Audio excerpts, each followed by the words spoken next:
to the motions on the housing crisis 136 to 149.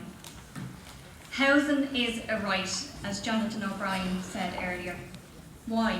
Because our Constitution protects the right to life. The right to life requires the basic necessities such as food, water and shelter.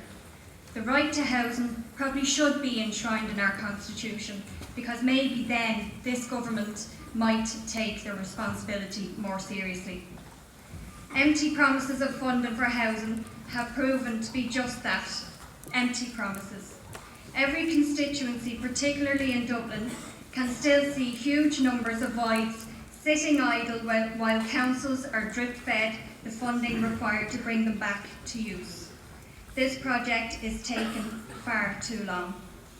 Just before Christmas, we saw the tragic death of Jonathan Curry, highlighting the plea of the homeless. He, like many others whose stories go untold, are the victims of a state who have failed year on year to provide good quality, shelter and wraparound services for mental health and addiction services.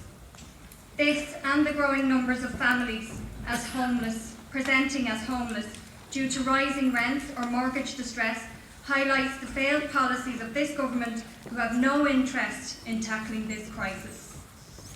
Every day in our constituency offices, we try to help and advise growing numbers of men, women and families in need of housing, many who are already homeless and some who are desperately seeking options to avoid homelessness. It's heartbreaking.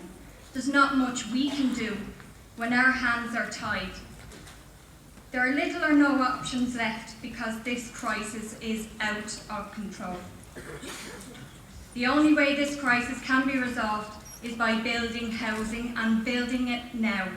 Sinn Féin have put together a solid, comprehensive housing document to tackle the crisis, and given the chance, we can deliver and we will make a difference. Gur Maithfid. Our next delegate will speak from the floor.